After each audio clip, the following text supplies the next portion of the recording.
Names point TV. Rihan. Rihan नाम का अर्थ क्या होता है? आशा करते हैं आपके तमाम दोस्त अच्छे से होंगे।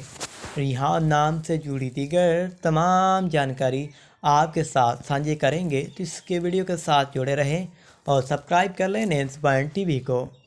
रिहान नाम का अर्थ होता है प्रिंस, दुश्मनों को तबाह करना, दुश्मनों का लड़का। ये होता है रिहान नाम का अर्थ कहता है। यह एक हिंदी भाषा का नाम और हिंदू धर्म का नाम है, जो कि व्यक्ति के लिए रखे जाने वाला काफ़ी ज़्यादा सुंदर सा और बढ़िया सा नाम होता है।